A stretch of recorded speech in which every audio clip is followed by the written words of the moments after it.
समझना पड़ेगा। कोई ये मत सोचो कि आज उधर है तो कल हमारे यहां नहीं आएगा। ये दुनिया के किसी भी कोने में जा सकता है। पाकिस्तानी खुफिया एजेंसी आईएसआई के इंडियन नेटवर्क की जड़ें बेहद गहरी है। देश भर में आईएसआई के एजेंट फैले हुए हैं। बीएसएफ से लेकर भारतीय फौज में आईएसआई के जासूसों की पहुंच है। खुफिया एजेंसियों के हवाले से इस वक्त बड़ा खुलासा हुआ है। खुलासा ये है कि आईएसआई के जासूस पूरे भारत में फैले हुए हैं। इस वक्त की एक ऐसी खबर जो पूरे भारत की चिंता बढ़ा रही है। खुफिया रिपोर्ट मिली है कि पाकिस्तान की खुफिया एजेंसी आईएसआई भारत के खिलाफ बड़ी प्लानिंग कर रही है। रक्षा मंत्रालय में तत्कालीन सेना प्रमुख और तत्कालीन रक्षा मंत्री ए.के. एंटनी के बीच एक सीक्रेट मीटिंग सेना की तैनाती के बारे में हुई, लेकिन इस टॉप सीक्रेट मीटिंग का पता चला पाकिस्तान की आईएसआई को। रक्षा मंत्रालय में जासूसी का खुलासा। सेना प्रमुख और रक्षा मंत्री की बातचीत की जानकारी लीक हुई। खुफिया जानकारी पाकिस्तान के आईएसआई के पास पहुंची, लेकिन इससे पहले कि अपनी ही बनाई योजना पर सेना हरकत में आती, कुछ ही घंटों में पाकिस्तानी आर्मी ने राजस्थान और जम्मू कश्मीर बॉर्डर पर अपनी पोजीशन बदलनी शुरू कर दी। पाकिस्तानी सेना की इस हरकत से भारत में रक्षा मंत्रालय के कान खड़े हो गए। जो बातचीत तत्कालीन रक्षा मंत्री एंटनी और सेनाध्यक्ष जनरल बिक्रम सिंह के बीच हुई थी, उस पर अमल होने से पहले ही यह खुफिया बातचीत पाकिस्तान को कैसे मालूम चली, इस पर सेना का खुफिया तंत्र हरकत में आ गया। था वो जासूस जो रक्षा मंत्री ए.के. एंटनी और तत्कालीन सेना प्रमुख जनरल बिक्रम सिंह की बातचीत सुन रहा था। क्या कमरा नंबर 104 में बगिंग डिवाइस लगा हुआ था? आखिर वो कौन था जो इन दोनों की बातचीत सरहद पार आईएसआई तक पहुंचा रहा था? क्या वो भारतीय खुफिया एजेंसी का था या फिर वो भारतीय सेना का एक सीनियर अधिकारी था? मुझे कोई नहीं जानता, जो कोई नहीं ढूंढ सकता, कोई मुझ तक नहीं पहुंच सकता। जब तक दुश्मन को मेरी समझ आती है, मैं अपना काम मुकम्मल करके उसकी पहुंच से बहुत दूर जा चुका हूं।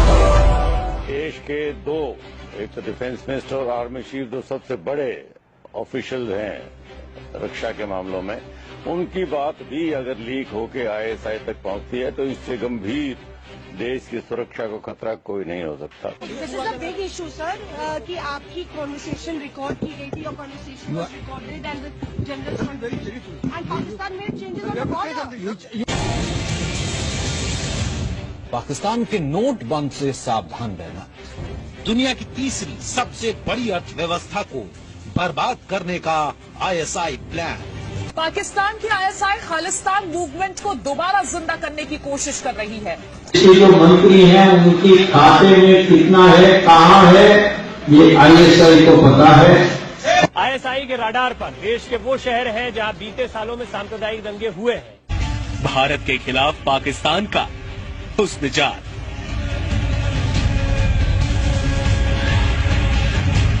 आईएसआई के हुस्न जाल में फंसकर देश की रक्षा की कसम खाने वाला बन गया गद्दार। एयरफोर्स के डिप्लॉयमेंट, उनकी एक्सरसाइजेज, उन सबको एक दूसरे देश की इंटेलिजेंस ऑपरेटिव के आदमी को पहुंचा रहे थे। आईएसआई की हसीना के लिए देश से गद्दारी।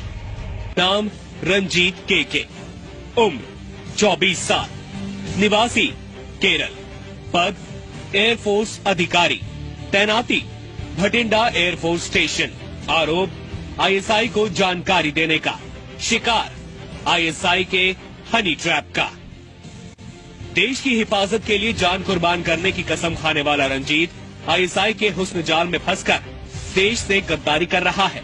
स्वामी ने आरोप लगाया है कि आमिर खान ने अपनी फिल्म पीके को प्रमोट करने के लिए पाकिस्तान की इंटेलिजेंस एजेंसी आईएसआई से सहयोग लिया था। पाकिस्तान की खुफिया एजेंसी आईएसआई भारतीय सुरक्षा बलों की अहम जानकारियां लीक करने के लिए एक डिजिटल साजिश रच रही है। साथ ही अब अपने मंसूबे को अंजाम देने के लिए तरह तरह के ऐप का इस्तेमाल भी करने लगी है। पाकिस्तानी खुफिया एजेंसी आईएसआई ने हिंदुस्तान में दंगे करने की साजिश रची है। आईएसआई इस माफिक की प्लानिंग तो कई सालों से कर रहा है। पाक खुफिया एजेंसी तैयार कर रही है खतरनाक प्लान। आईएसआई के प्लान से सबसे ज्यादा खतरा मुंबई में है। पाकिस्तान की खुफिया एजेंसी आईएसआई अब भारत और अफगानिस्तान के रिश्तों को बिगाड़ने की बड़ी साजिश रच रही है। आईएसआई की गतिविधियां अफगानिस्तान में बहुत तेजी से बढ़ी हैं। अफगानिस्तान में आईएसआई के एजेंट लगातार बढ़ रहे हैं। सुरक्षा एजेंसियों को कबूतर के जरिए भारत की जासूसी करने का शक है। परिंदों से सुरक्षा में सेंध लगाने की सोच, शांति दूत से षड्यंत्र की एक और साजिश। आईएसआई के इशारे पर खूबसूरत लड़कियां पाकिस्तान में बैठकर भारत के नौजवानों को अपने जाल में फंसा रही हैं। कुछ वक्त पहले हैदराबाद, मेरठ और पठानकोट में सेना के ऐसे जवान पकड़े गए थे जो आईएसआई की स्पाई गर्ल के चक्कर में फंसकर देश के गद्दार बन गए थे। वायुसेना के ग्रुप कैप्टन अरुण मारवा को खुफिया जानकारी लीक करने के आरोप में गिरफ्तार किया गया है। मारवा को ऑफिशियल सीक्रेट एक्ट के सेक्शन 2 और 3 के तहत गिरफ्तार किया गया। ग्रुप कैप्टन पर आरोप है कि वो कई महीनों से आईएसआई की महिला एजेंट के साथ सोशल मीडिया के जरिए संपर्क में थे। Well, the Indian diplomat who was arrested allegedly had an affair with an ISI agent has been charge sheeted today. Madhuri Gupta appeared defiant when asked about her links with the ISI. Here's what she said. Madhuri Gupta, a 53-year-old who works for the Indian Embassy in Pakistan, now infamous for her alleged involvement with ISI agents. Madhuri's decision allegedly to help the ISI wasn't driven by money or ideology. She had apparently simply fallen in love with a man called Jamshed, 20 years her junior, who happened to be an ISI agent.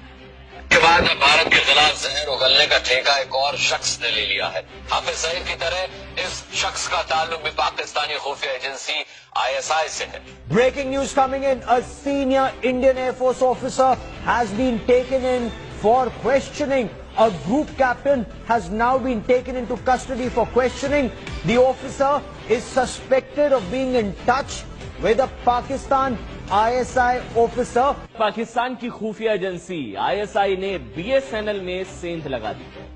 सूत्रों से बड़ी खबर आ रही है, ये खुलासा हुआ है सरकार की आंतरिक छानबीन से, यह खुलासा हुआ है सरकार के 5000 विभागों की कम्युनिकेशन और नेटवर्किंग का काम देखती है बीएसएनएल। जांच के मुताबिक आईएसआई ने बीएसएनएल के कर्मचारी के जरिए सरकार की कुछ संवेदनशील जानकारी जुटाई है। आईएसआई ने भारतीय सेना मुख्यालय के मेजर विजय के छद्म नाम से बीएसएनएल कर्मचारी के साथ ईमेल एक्सचेंज किए। इसके जरिए बीएसएनएल के सिस्टम में सेंध लगा दी। स्पाईवेयर नाम का एक यहां पर सिस्टम लगाया गया। इस मामले की जानकारी आईबी ने पीएम ऑफिस समेत कई अहम सरकारी विभागों को भी दे दी है। बल्कि मेजर विजय के नाम से फोन किया गया बीएसएनएल में, और बीएसएनएल के अधिकारी ने न सिर्फ पूरी जानकारी दी बल्कि 3 लिंक ईमेल किए, जिसके जरिए ईमेल के डेटा बीएसएनएल के डेटाबेस में आईएसआई पेनिट्रेट कर सकता है। और उसके बाद आशंका ये जताई जा रही है कि बाकायदा स्पाईवेयर उससे लगा दिया गया है, और आईबी ने अब बीएसएनएल से कहा है कि उस स्पाईवेयर को और जो मैलवेयर है उसको सिस्टम से निकाला जाए, ताकि जो इम्पोर्टेंट कम्युनिकेशन होते हैं, जो बातचीत होती है, उस तक आईएसआई की पहुंच न हो पाए। लेकिन निश्चित तौर पर सुरक्षा में बड़ी चूक है, और यही वजह की। लेकिन राजन, ये समझना चाहेंगे ये स्पाईवेयर जिसका आप जिक्र कर रहे हैं, जिससे पेनिट्रेट की जा सकती है जानकारी, ये है क्या और किस तरह की जानकारी? मंशा क्या लगती है आपको आईएसआई की? किस तरह की जानकारी जुटाने की कोशिश या मंशा आईएसआई की? देखिए, आईएसआई की मंशा साफ है कि आर्मी हेडक्वार्टर, जो भारतीय सेना का हेडक्वार्टर है, वहां से रक्षा मंत्रालय और बाकी जगहों पर किस तरीके की बातचीत होती है। हालांकि आर्मी के अंदर जो बातचीत होती है वो आर्मी सिग्नल कोर का अपना संचार नेटवर्क है, लेकिन जो आर्मी हेडक्वार्टर से बाहर यानी रक्षा मंत्रालय और तमाम जगहों से जो बातचीत होती है वो बीएसएनएल के जरिए होती है। और बीएसएनएल के अगर जो डेटाबेस में अगर स्पाईवेयर लगा दिया जाता है तो निश्चित तौर पर वो तमाम बातचीत पाकिस्तान में बैठे लोग सुन सकते हैं, या उनकी जानकारी हो सकती है कि इस नंबर से इस नंबर पे बातचीत हुई और ये नंबर किसका है। तो तमाम जो सुरक्षा के संबंधित बातचीत है वो पाकिस्तानी सेना तक पहुंच सकती है, और निश्चित तौर पर सुरक्षा में एक बड़ी चूक है। प्रॉक्सी वॉर में पाकिस्तान ने माहिरता हाजिर कर ली है। तो जो एक्सपर्टीज है प्रॉक्सी वॉर में, ये बड़े अच्छे तरीके से जानते हैं कि इसको पॉलिटिकली कैसे मैनेज करना है, इसको डिप्लोमेटिकली कैसे मैनेज करना है। और इनको ये भी मालूम है कि जो अमेरिकन्स हैं इनको कैसे बेवकूफ बनाना है। वो हमारी और आपकी तरह सेड्यूस नहीं होते, वो भी अपने बच्चों को भेजते हैं अमेरिका में, लेकिन वो उनको ये भी मालूम है कि बेवकूफ कैसे बनाया जाता है। तो उस प्रॉक्सी वॉर में वो बड़े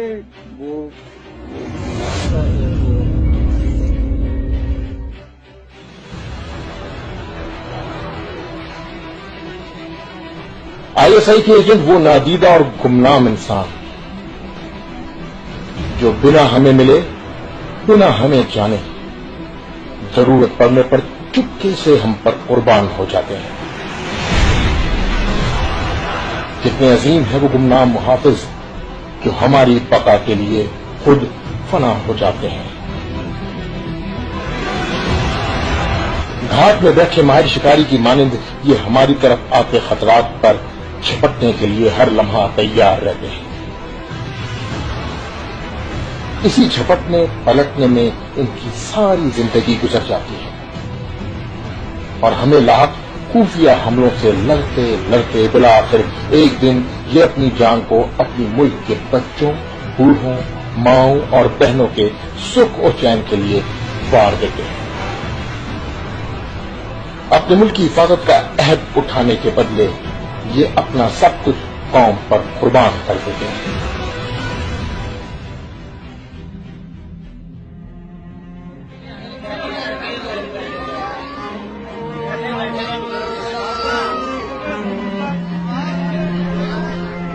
आजादी के इन 70 सालों में आईएसआई के लातादाद सबूत मादरे वतन पर कुर्बान हो चुके हैं और अनगिनत हम वक्त तैयार रहते हैं।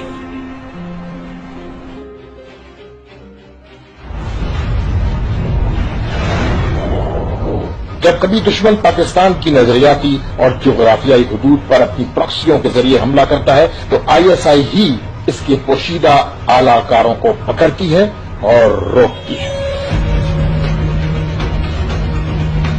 इस वक्त की एक ऐसी खबर जो पूरे भारत की चिंता बढ़ा रही है। खुफिया रिपोर्ट मिली है कि पाकिस्तान की खुफिया एजेंसी आईएसआई भारत के खिलाफ बड़ी प्लानिंग कर रही है। बज़ाहिर तो हम हालत अमन में हैं, लेकिन ये अमन कायम है तो महज इस वजह से कि आईएसआई के ये अनसंग सोल्जर्स हर वक्त हालत जंग में हैं।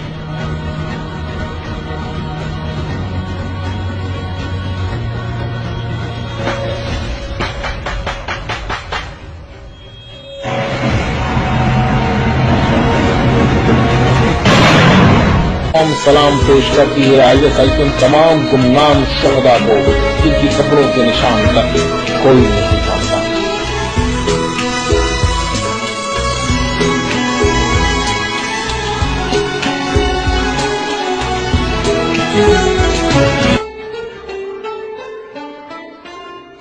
अल्लाह के हुक्म से मुझे अल्लाह ने इतना सब्र दे दिया है ना इस चीज पे, और शायद मैं सोचती हूँ कि शहीदों की माओं को शायद इतना सब्र आता होगा।